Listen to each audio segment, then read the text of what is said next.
بسم اللہ الرحمن الرحیم۔ جماعت ناہم کے عزیز طلباء و طالبات، السلام علیکم۔ درسی کتاب سے ہمارا مطالعہ جاری ہے اور آج جو نظم ہمارے سامنے ہے وہ ہے پیوستر شجر سے امید بہار رکھ۔ آج اس کے اشعار کا مفہوم بیان کیا جائے گا اور دیکھتے ہیں ذرا کتاب سے۔ عزیز طلباء و طالبات، اس نظم میں بہت خوبصورتی کے ساتھ علامہ محمد اقبال نے مثال دی ہے ایک شاخ کی اور ایک درخت کی، اور مثال شاخ اور درخت کی دی ہے اور سمجھا رہے ہیں مسلم قوم کے فرد کو، اور اس کا لب لباب یہی ہے۔ قرآن کی ایک آیت ہے وَاعْتَصِمُوا بِحَبْلِ اللَّهِ جَمِيعًا وَلَا تَفَرَّقُوا، اور اللہ کی رسی کو مضبوطی سے تھامے رہو اور تفرقے میں نہ پڑو۔ اس قسم کی مثال دی گئی ہے، اور یقیناً علامہ محمد اقبال بھی مسلمانوں میں اتفاق و اتحاد چاہتے تھے، اور مسلمانوں کو سمجھانے کے لیے بہت اچھی شاعری کی ہے، جس میں سے ایک یہ نظم ہے پیوستر شجر سے امید بہار رکھ۔ جناب، یہ آپ کی نظم ہے پیوستر شجر سے امید بہار رکھ، اور یہ پہلا شعر آپ کے سامنے ہے۔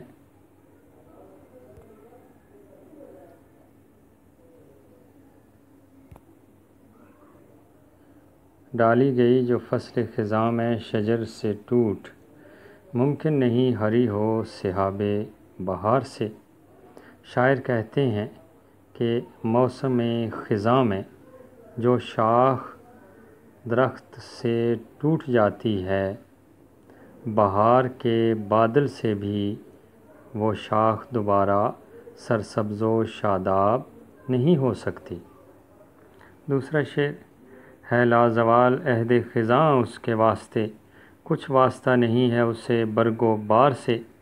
شاعر کہتے ہیں کہ اس شاخ پر ہمیشہ کے لیے اب خزاں کا زمانہ آ چکا ہے، اور درخت کے پتوں اور پھل سے اس کا کوئی واسطہ نہیں ہے، کوئی تعلق نہیں ہے تیرے گلستاں میں بھی فصل خزاں کا دور، خالی ہے جیب گل زر کامل عیار سے۔ شاعر کہتے ہیں کہ اے مسلم قوم کے فرد، تمہارے باغ میں بھی موسم خزاں کا دور چل رہا ہے، اور پھول کی کومپل مکمل دولت سے اور زمانے کا مقابلہ کرنے والے لوگوں سے خالی ہو چکی ہے۔ جو نغمہ زن تھے خلوت اوراق میں طیور، رخصت ہوئے تیرے شجر سایہ دار سے۔ شاعر کہتے ہیں کہ جو لوگ ماضی کے اوراق میں نغمے گا رہے تھے، جو پرندے ماضی کے اوراق میں ہمیں نغمے گاتے ہوئے نظر آ رہے تھے، وہ گھنے اور سایہ دار درخت سے رخصت ہو چکے ہیں، اب تم لوگوں میں موجود نہیں ہیں۔ شاخ بریدہ سے سبق اندوز ہو کہ تو نا آشنا ہے قاعدہ روزگار سے۔